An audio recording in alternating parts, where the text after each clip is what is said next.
Hello students, ਪਿਛਲੀ video ਦੇ ਵਿੱਚ ਅਸੀਂ ਵਟਾਂਦਰਾ ਪੱਤਰ ਪੜ੍ਹਿਆ ਸੀਗਾ। ਵਟਾਂਦਰਾ ਪੱਤਰ ਕੀ ਹੁੰਦਾ ਹੈ, ਵਟਾਂਦਰਾ ਪੱਤਰ ਦੀਆਂ ਵਿਸ਼ੇਸ਼ਤਾਵਾਂ ਕੀ ਹਨ, ਇਸ ਦੇ ਪੱਖਕਾਰ, ਪਾਰਟੀਜ਼ ਕਿਹੜੀਆਂ ਹਨ, ਇਹ ਸਾਰੇ ਟੌਪਿਕ ਅਸੀਂ ਪਿਛਲੀ ਵੀਡੀਓ ਦੇ ਵਿੱਚ ਕਵਰ ਕੀਤੇ ਸੀ। ਇਸ ਤੋਂ ਇਲਾਵਾ ਪ੍ਰਤੀਗਿਆ ਪੱਤਰ, ਪ੍ਰੋਮਿਸਰੀ ਨੋਟ ਜਿਹੜਾ ਹੁੰਦਾ ਵਾ ਉਹ ਕੀ ਹੁੰਦਾ ਹੈ, ਉਹਦੇ ਫੀਚਰਸ ਕੀਤੇ ਸੀ, ਉਹਦੀਆਂ ਪਾਰਟੀਜ਼ ਕੀਤੀਆਂ ਸੀਗੀਆਂ। इस वीडियो ਦੇ ਵਿੱਚ ਅਸੀਂ ਇਹਨਾਂ ਦੀ ਅਕਾਊਂਟਿੰਗ ਟਰਮਸ, ਉਹਨਾਂ ਦੀ ਅਕਾਊਂਟਿੰਗ ਟ੍ਰੀਟਮੈਂਟ ਕਿੱਦਾਂ ਕੀਤੀ ਜਾਂਦੀ ਆ ਉਸ ਬਾਰੇ ਅਸੀਂ ਪੜਾਂਗੇ।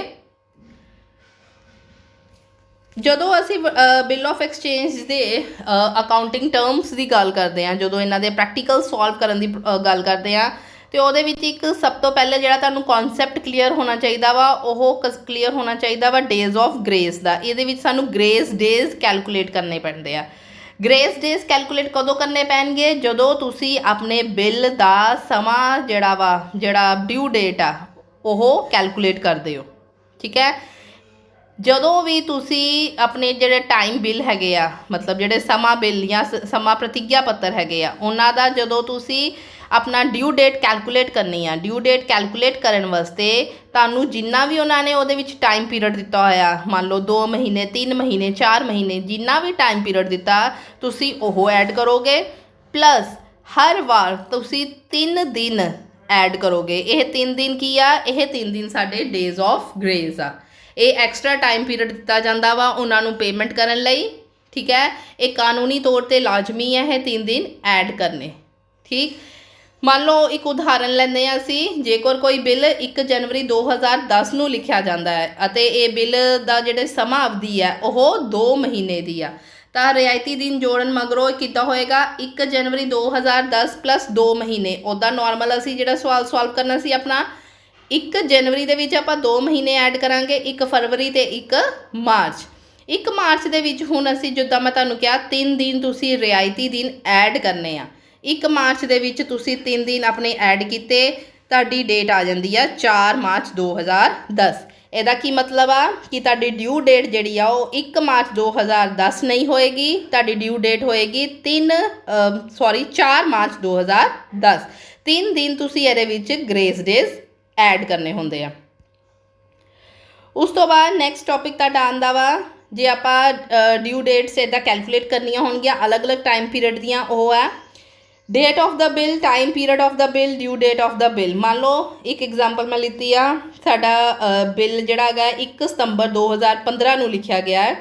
ਜਿਹੜਾ ਟਾਈਮ ਪੀਰੀਅਡ ਬਿੱਲ ਦਾ ਸੀਗਾ 3 ਮਹੀਨੇ ਦਾ ਸੀਗਾ। ਠੀਕ ਹੈ, ਜਿੱਦਾਂ ਮੈਂ ਤੁਹਾਨੂੰ ਦੱਸਿਆ ਕਿੱਦਾਂ ਕੈਲਕੂਲੇਟ ਕਰਨਾ, 1 ਸਤੰਬਰ ਦੇ ਵਿੱਚ ਆਪਾਂ 3 ਮਹੀਨੇ ਐਡ ਕਰਨੇ ਆ ਪਲੱਸ 3 ਦਿਨ ਐਡ ਕਰਨੇ ਆ। 1 ਸਤੰਬਰ ਦੇ ਵਿੱਚ ਅਸੀਂ 3 ਮਹੀਨੇ ਐਡ ਕਰਾਂਗੇ ਤੇ 1 ਸਤੰਬਰ ਦੇ ਵਿੱਚ 1 ਅਕਤੂਬਰ, 1 ਨਵੰਬਰ ਔਰ 1 ਦਸੰਬਰ। 1 ਦਸੰਬਰ ਆ ਗਿਆ, 1 ਦਸੰਬਰ ਦੇ ਵਿੱਚ ਹੁਣ ਅਸੀਂ 3 ਦਿਨ ਐਡ ਕਰਨੇ ਆ, 2 3 ਤੇ 4।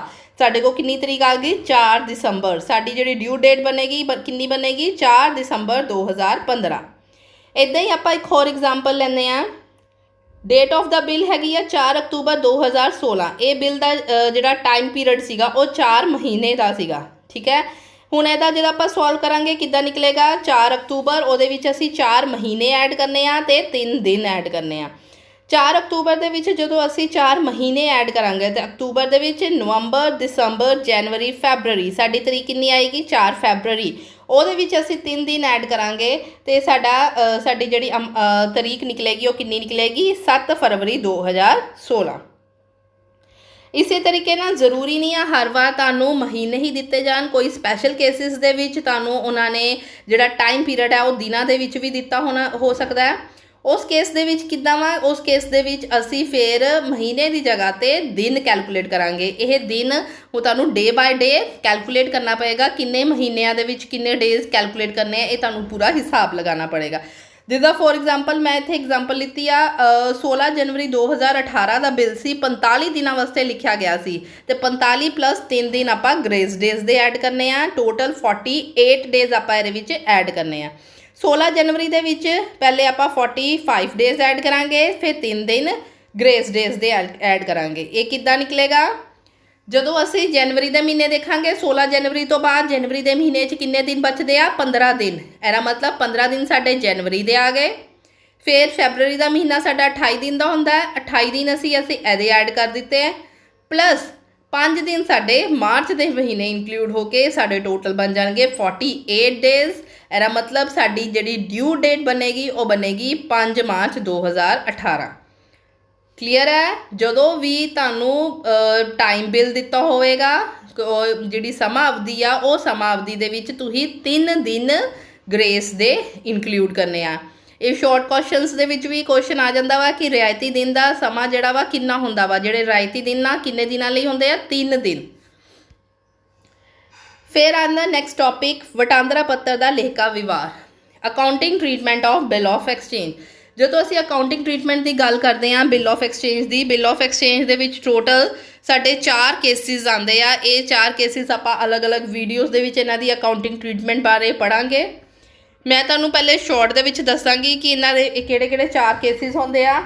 ਫਰਸਟ ਕੇਸ ਹੈਗਾ ਜਦੋਂ ਲੇਖਕ ਜਿਹੜਾ ਬਿੱਲ ਹੈ ਉਹ ਅਦਾਇਗੀ ਮਿਤੀ ਤੱਕ ਬਿੱਲ ਨੂੰ ਆਪਣੇ ਕੋਲ ਰੱਖਦਾ ਵਾ। Bill retained by the drawer till due date. ਇਹਦਾ ਕੀ ਮਤਲਬ ਆ ਕਿ ਜਿੰਨਾ ਵੀ ਟਾਈਮ ਪੀਰੀਅਡ ਦਾ ਬਿੱਲ ਸੀ 2 ਮਹੀਨੇ ਦਾ, 4 ਮਹੀਨੇ ਦਾ, 5 ਮਹੀਨੇ ਦਾ, ਉਹਨੇ ਮਹੀਨੇ ਲਈ ਜਿਹੜਾ ਡਰਾਅਰ ਆ ਉਹਨੇ ਉਹ ਬਿੱਲ ਆਪਣੇ ਕੋਲ ਰੱਖਿਆ ਹੈ। ਉਹਨੇ ਕਿਸੇ ਦੂਸਰੀ ਪਾਰਟੀ ਨੂੰ ਨਹੀਂ ਦਿੱਤਾ, ਉਹਨੇ ਬੈਂਕ ਨੂੰ ਨਹੀਂ ਟ੍ਰਾਂਸਫਰ ਕੀਤਾ ਵਸੂਲੀ ਲਈ, ਕੁਝ ਨਹੀਂ ਉਹਨੇ ਕੀਤਾ। ਉਹ ਬਿੱਲ ਉਹ ਆਪਣੇ ਕੋਲ ਰੱਖਦਾ ਹੈ।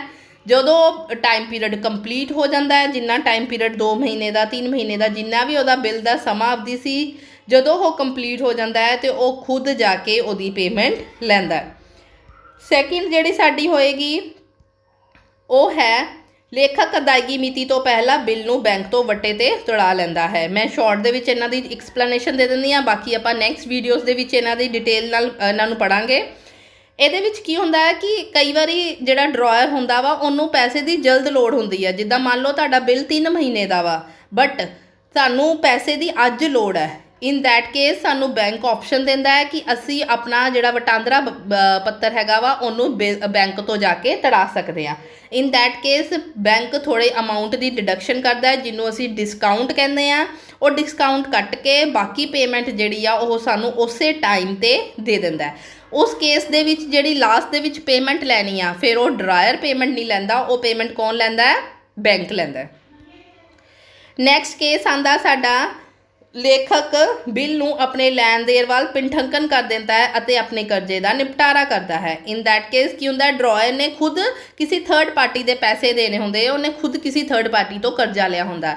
ਇਸ ਕੇਸ ਦੇ ਵਿੱਚ ਕੀ ਹੈ ਕਿ ਉਹ ਥਰਡ ਪਾਰਟੀ ਨੂੰ ਉਹ ਬਿੱਲ ਜਿਹੜਾ ਟ੍ਰਾਂਸਫਰ ਕਰ ਦੇਗਾ। ਉਸ ਕੇਸ ਦੇ ਵਿੱਚ ਵੀ ਪੇਮੈਂਟ ਜਿਹੜਾ ਵਾ ਉਹ ਡਰਾਇਰ ਖੁਦ ਨਹੀਂ ਲੈ ਰਿਹਾ। ਉਸ ਕੇਸ ਦੇ ਵਿੱਚ ਪੇਮੈਂਟ ਜਿਹੜਾ ਵਾ ਇੰਡੋਰਸੀ ਜਿਹੜਾ ਥਰਡ ਪਾਰਟੀ ਹੋਏਗਾ ਉਹ ਪੇਮੈਂਟ ਲਏਗਾ। ਇਹਨੂੰ ਅਸੀਂ ਕਹਿੰਦੇ ਆ ਇੰਡੋਰਸਮੈਂਟ ਆਫ ਦਾ ਬਿੱਲ।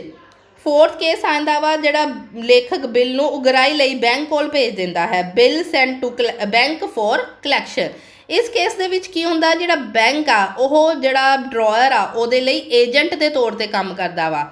ਠੀਕ ਹੈ, ਉਹਦਾ ਉਸ ਟਾਈਮ ਪੀਰੀਅਡ ਲਈ ਉਹ ਬਿੱਲ ਆਪਣੇ ਕੋਲ ਰੱਖਦਾ ਹੈ। ਜਦੋਂ ਟਾਈਮ ਪੀਰੀਅਡ ਪੂਰਾ ਹੋ ਜਾਂਦਾ ਹੈ ਤੇ ਬੈਂਕ ਖੁਦ ਜਾ ਕੇ ਡਰਾਈ ਕੋਲੋਂ ਪੇਮੈਂਟ ਲੈਂਦਾ ਹੈ ਤੇ ਡਰਾਇਰ ਦੇ ਖਾਤੇ ਦੇ ਵਿੱਚ ਪੈਸੇ ਜਮ੍ਹਾਂ ਕਰ ਲੈਂਦਾ ਹੈ। ਇਸ ਲਈ ਇਸ ਸਾਰੀ ਟ੍ਰਾਂਜੈਕਸ਼ਨਸ ਦੇ ਲਈ ਉਹ ਬੈਂਕ ਥੋੜੇ ਜਿਹੇ ਨੋਮੀਨਲ ਚਾਰजेस ਲੈਂਦਾ ਹੈ, ਉਹ ਉਹਦੇ ਅਕਾਊਂਟ ਦੇ ਵਿੱਚੋਂ ਡਿਡਕਟ ਕਰ ਲਿੱਤੇ ਜਾਂਦੇ ਹਨ ਡਰਾਇਰ ਦੇ ਅਕਾਊਂਟ ਦੇ ਵਿੱਚੋਂ।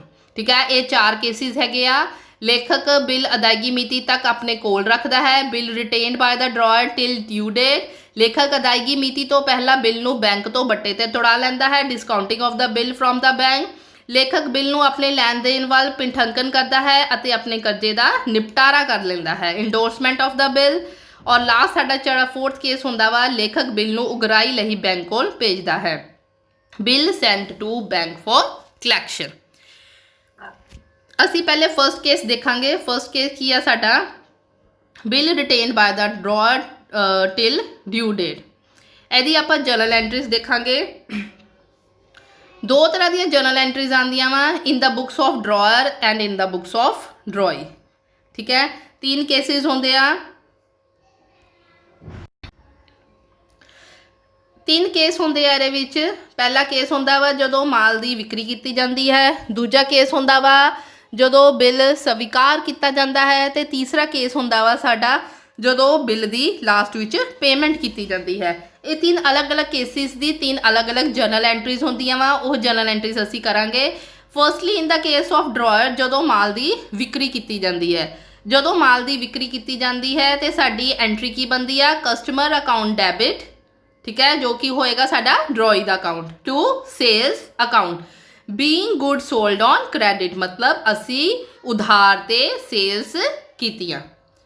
ਸੈਕਿੰਡ ਜਰਨਲ ਐਂਟਰੀ ਆਏਗੀ ਜਦੋਂ ਅਸੀਂ ਬਿੱਲ ਲਿਖਦੇ ਆ ਤੇ ਜਿਹੜਾ ਸਵੀਕਾਰਕ ਆ, ਜਿਹੜਾ ਡਰਾਈ ਆ, ਉਸ ਬਿੱਲ ਨੂੰ ਸਵੀਕਾਰ ਕਰਦਾ ਹੈ।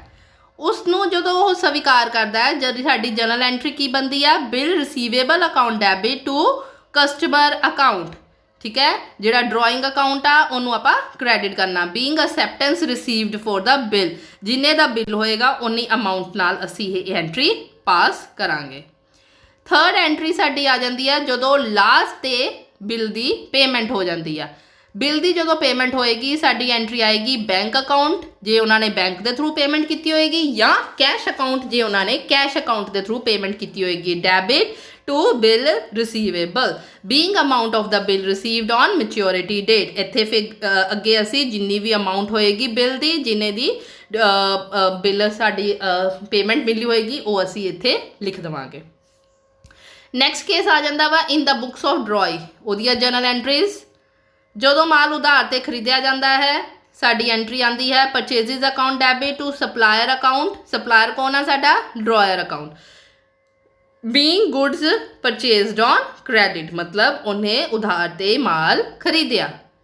ਸੈਕਿੰਡ ਸਾਡੀ ਐਂਟਰੀ ਆ ਗਈ ਜਦੋਂ ਬਿੱਲ ਸਵੀਕਾਰ ਕੀਤਾ ਜਾਂਦਾ ਹੈ। ਜਦੋਂ ਬਿੱਲ ਸਵੀਕਾਰ ਕੀਤਾ ਗਿਆ ਸਾਡੀ ਐਂਟਰੀ ਆ ਗਈ supplier account debit to bill payable account. Being acceptance of the bill given, ਮਤਲਬ ਜਿਹੜਾ ਸਵੀਕਾਰਕ ਆ, ਜਿਹੜਾ ਸਾਡਾ ਡਰਾਈ ਆ, ਉਹਨੇ ਬਿੱਲ ਨੂੰ ਸਵੀਕਾਰ ਕਰ ਲਿਆ ਹੈ। ਸਾਡੀ ਜਰਨਲ ਐਂਟਰੀ ਆ ਜਦੋਂ ਅਦਾਇਗੀ ਮਿਤੀ ਤੇ ਬਿੱਲ ਦੀ ਅਦਾਇਗੀ ਕੀਤੀ ਜਾਂਦੀ ਹੈ। ਉਦੋਂ ਸਾਡੀ ਜਰਨਲ ਐਂਟਰੀ ਜਿਹੜੀ ਅਸੀਂ ਪਾਸ ਆਊਟ ਕਰਨੀ ਆ ਉਹ ਹੈ bill payable account debit to cash account ਜਾਂ ਬੈਂਕ ਅਕਾਊਂਟ।